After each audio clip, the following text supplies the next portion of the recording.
When you were growing up, was there a room in your house that, for no explainable reason, you were absolutely terrified of? In my case, it was my grandmother's pantry, just a little room off to the side of the kitchen, but nobody could open that door if I was anywhere near it. Now, guess what the theme of tonight's story is, my dear friends? Another great one from Dr. Creepin's Vault, the subreddit I set up so you could share your stories directly with me. And it's a real treat, I can tell you. So, you know what time it is. It's time to sit back and relax with your favorite drink. And listen.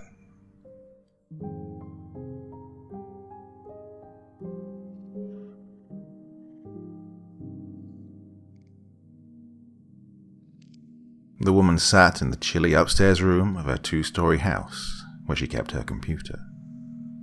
She stared at its blank screen, waiting for some sort of inspiration to hit. It usually came in sporadic bursts of typing, with long intervals of blank staring.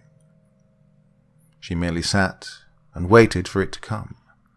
Of course, it always did come, though sometimes it took a long time and sometimes it didn't. Sometimes she feared it never would, and she would just sit in front of the screen staring at it and waiting while life slipped by unnoticed. Other times she feared something else might come instead, like the hand that she kept feeling lightly touch her shoulder, or the face in the mirror, or worse still, the figure emerging from behind her. But that was all in her head, of course. At least, that was what everyone kept telling her. But lately, she'd started to wonder if that was true. She hated the upstairs computer room, as they called it. It was a small room with a little addition on the back of it. Her stepfather had put it on, and then nailed a thick jean quilt between the 2 rooms.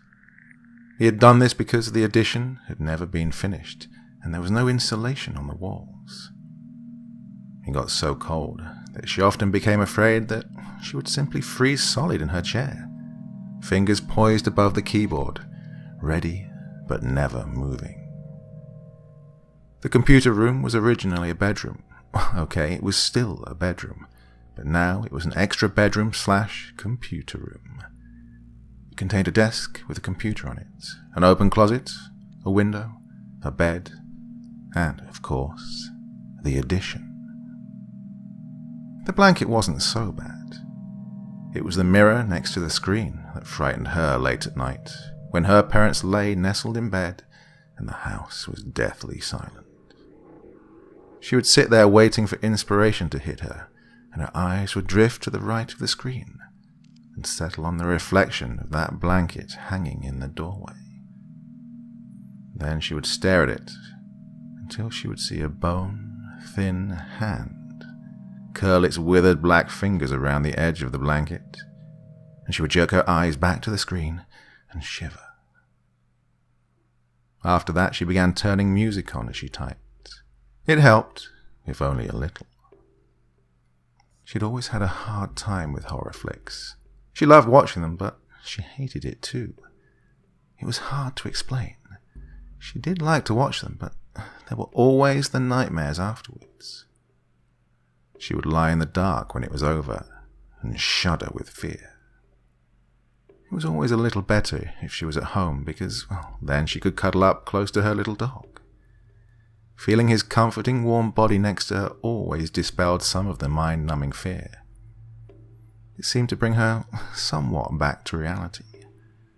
But when she was at her sister's house, or staying the night at one of her 4 aunts' houses, it was a lot different. She would often be alone in one of the extra bedrooms or on the couch, in the seething darkness. Her sister loved to watch scary movies with her, and then afterwards she would lie awake on the couch underneath the big window, wishing to God that sleep would come soon. Of course, this didn't help at all, with the growing fear of the mirror and the blanket in the computer room. She would imagine all sorts of horror movie monsters lurking behind it, waiting for her to turn her back to them so they could drag her back there. In the light of day, She would tell herself she was being silly and to quit imagining things. But come dark, she always typed quickly. She would often ask herself why. If she was so afraid of that room, did she insist on using it? The obvious reason was that her computer was in it. There were 2 computers owned by her family. The downstairs computer, which was everybody's to use, and her computer, that she'd bought with her own money. It would have been easy to move to a new room in the house, but the only other place it would fit in was in the back room downstairs, but that was where the family computer was set up. She might even have put it in her own room, but her PlayStation was in there, and there was no room or a plug for both, and so she was stuck with it in the extra bedroom. She could also type in the morning instead of at night, and that was really the only time of day she wasn't busy, and she couldn't just give up on typing. It was her passion. She loved it more than anything else. And besides, she felt strangely compelled to the room, and repulsed by it at the same time. She felt the need to go into it at night, even though her mind screamed at her to just leave it alone. It wasn't just constantly seeing the mirror out of the corner of her eye that concerned her. No, it was all the little things in the room that added up to her growing alarm. It gave her chills just thinking about it. The first thing that happened was when her nephew slept in it one night. This was before her computer had been put in there. He told her it happened just before he fell asleep. You know, right before you drop off into dreamland. He said he felt a slight pressure on his right shoulder, like someone had lightly put a hand on it. He was instantly awake, but no one was there. He never slept in that room again. He used the futon in her mum's craft room instead. The second thing to happen was the chair.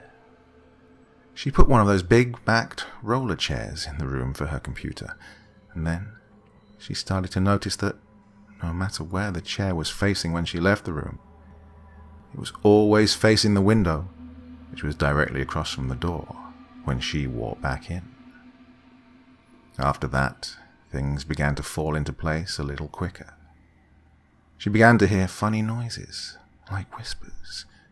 She started seeing things out of the corner of her eye. And most recently, she started seeing that bone-thin hand curling around the edge of the blanket. Of course, the hand was never there when she turned around. After all, there are no such things as demons or ghosts, if that was really what they were. I mean, come on. Who believes in that crap anyways? She did. The girl's eyes slowly drifted to the right again, and she suddenly stiffened. It was in the mirror. That horribly thin, black face with tiny red eyes sunk into the sockets. The face floated above her right shoulder, and she leapt from the chair, banging her hip hard against the keyboard as she whirled around, ready to sprint to the door. There was nothing there. She laughed uneasily as she sat back down, nervously batting a lock of curly blonde hair from her face. Okay, she thought. Just getting a little tired, that's all. Her thigh throbbed when she sat, and she knew there would be an ugly bruise there in the morning. She sighed, slumped back on the chair, and closed her eyes for a second. When she opened them again, she felt a bolt of horror run through her. The screen had gone black, and red words had begun to scroll across it. "We're waiting for you." She instantly jammed the keyboard in and stood up, intent on leaving and never coming back. But as she went to the door, it suddenly slammed shut in her face. She stood for a second, unbelieving. "Okay, that was weird," she said aloud, and winced as the room seemed to absorb the sound of her words. She took a deep breath and reached for the door handle, savagely twisting and yanking on it when it didn't move. Is it locked? She wondered. It can't be locked. There is no lock. Out of the corner of her eye, she saw the computer screen flash. She turned around to look at it. The words had changed from, "We're waiting for you," to, "What's wrong? Don't you want to play with us?" Okay, the girl thought. This isn't happening. It can't be happening. She took a deep breath and sat down cautiously at the computer, staring at the words. They had changed again. So you do want to play? A small prompt blinked below the words. Shivering, she pulled out the keyboard and gently placed her hands on the keys, index fingers lightly touching the small dents on the letters J and F. The room seemed to swim for a second, and she blinked rapidly until it righted itself. Steady, she thought. Steady. Swallowing hard, she typed. Play what? A couple of seconds passed, and a new line of text drifted across the screen. Hide and seek. She wasn't scared.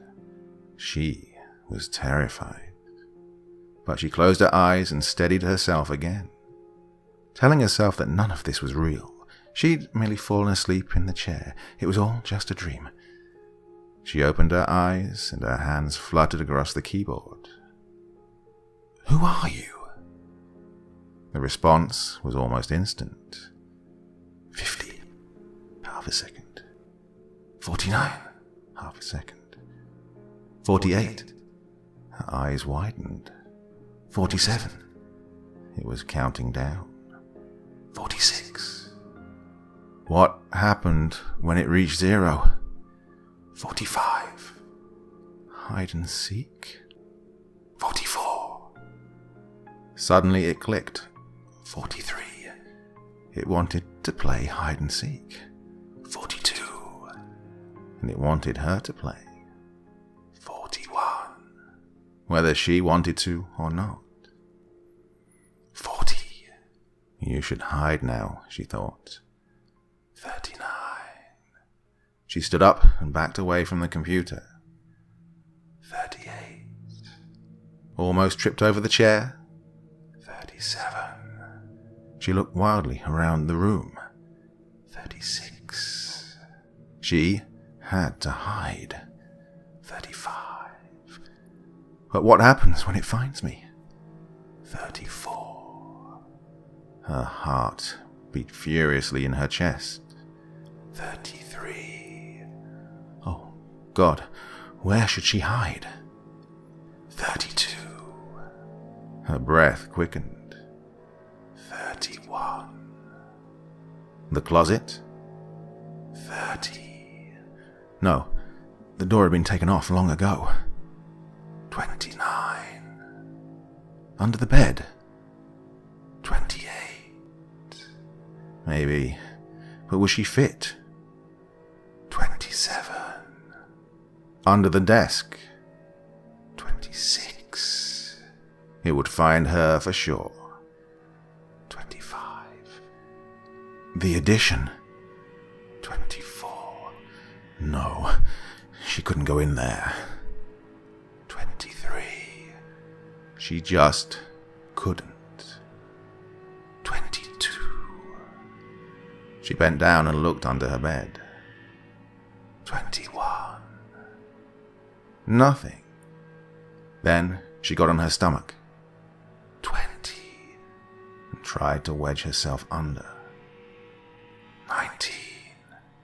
The metal base jammed into her shoulder. 18. She was too big. 17. She stood up and looked around wildly. Her terror? 16. Threatening to choke her. 15. The addition was the only place she could go. 14. She couldn't just stand here. 13. and wait for it to find her. 12. Oh, God help me. 11. Please, don't make me go in there. 10. Her fear was irrational. 9. There was nothing in there. 8. But her own imagination. 7. And a pile of junk. 6. She backed towards the quilt. 5. Reached out behind her. 4. Her hand touched its rough surface. 3. She gripped it. 2. Yanked it aside. 1. And stepped back. 0. Let it fall before her eyes as she glimpsed the words on the computer. Ready or not, here I come. Before the quilt slid before her eyes, she found herself staring at it. Framed against the light, it was hard to see detail, but she saw enough. It was tall, its head almost touching the doorframe. Its skin reflecting the light from the bedroom, almost making it glow with demonic energy. It stepped towards her, its outline shivering somehow. She stepped back, stumbled over something, and fell. She kept falling through the dark. It pressed in on her from all sides, suffocating her. With a thud, she hit the floor. Dazed for a minute, she lay there, blinking away the pain. Suddenly, she realized there was no light. The quilt had fallen back into place, but there should be light around the edges of the quilt. Yet, there was nothing but the soft velvet of black all around her. She sat up and the floor creaked. She froze. Had that been her? The floor creaking as she had sat up. It came again, this time from the left of her. That hadn't been her. What if it was in here with her? What if it was just waiting for her to move and give away her position? She had to get out. Had to get out of here before it came for her. Fear fluttered in her chest again. Something moved behind her. She could feel it moving, sliding through the dark like a hot knife through butter. It melted her fear away to free the panic waiting beneath. She scrambled to her feet and began to stumble about the room, looking for a wall, or better yet, the quilt. Strange objects jammed into her sides, and she tripped and fell, scraping her hands on something sharp. Banging her knees and elbows, she fought her way forward. How could it move so quietly through this mess? Suddenly, her hand hit something slimy, and she jerked away. Turning away from it, she stumbled forward. The need to get out became more urgent, and she hit her side on something sharp and hard, hissing in pain. She stopped and grabbed her side, feeling a wetness beginning to spread. A pair of bright, yellow eyes opened before her, and she suddenly forgot about the pain. The eyes widened, opening into deep pits of darkness, darker even than that which surrounded her. She felt mesmerized by them, compelled to step into their darkness, to step inside them and never look back. She tried to resist it, knowing if she gave in to that impulse that she would never walk out of the room alive. She pulled away from the eyes, but it hurt to do so. It felt like claws digging into her mind, forcing her to look back. She barely turned away when she did feel claws. There on her arm, dragging her back into those terrible eyes. She felt long strips of flesh being torn away as they clung desperately to her. She sucked in a deep breath and with one last effort wrenched herself from their eager grasp. She squeezed her eyes shut and reached out behind her.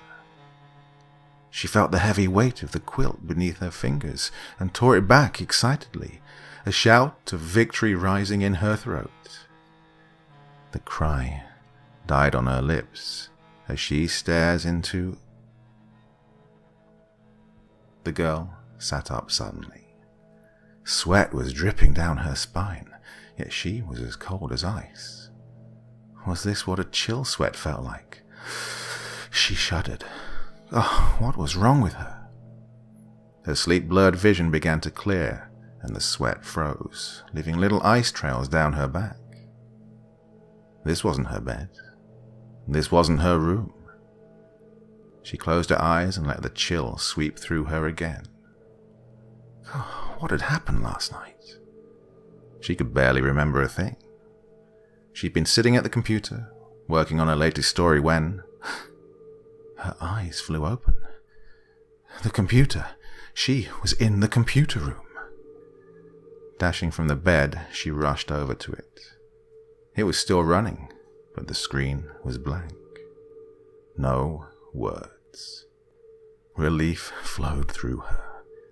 Her tense muscles relaxed, and she realized she'd been expecting something to be there. As the initial shock passed, she began to wonder. How had she ended up in the bed? Think back. What had happened last night? Her thoughts swirled around as she tried to make sense of them. The computer. It had to be something to do with the computer. She'd been trying to come up with the next chapter to her story when, suddenly, words had begun scrolling across the screen. Then they'd begun to count down. She had gone scared and... Had she stopped? Turned around. The quilt. She'd gone behind it to hide from something. An image suddenly comes to mind. She is standing in the dark behind the quilt. Little streams of light flicking around the edges of the blanket.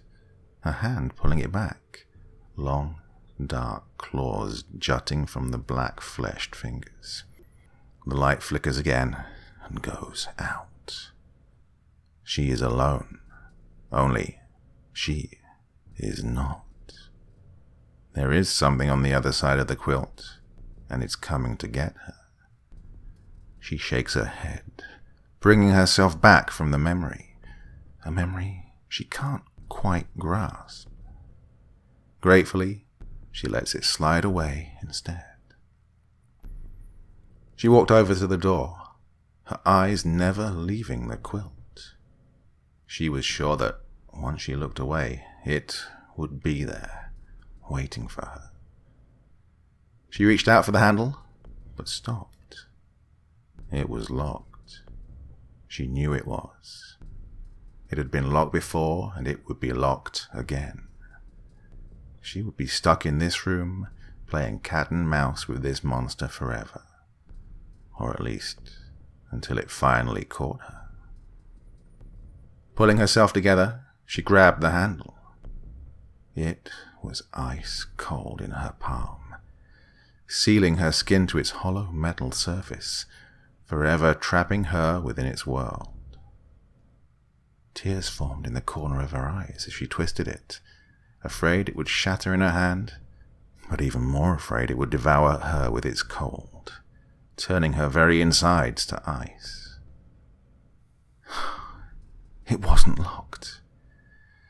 She's shaking with relief, and somehow she finds the ability to laugh. But the laugh comes out wrong. It sounds like a madman laughing at the world, comfortable in his delusions. She pulls the door open. It is heavy in her hand. She looks out into the hallway, but the hallway isn't there. She screams.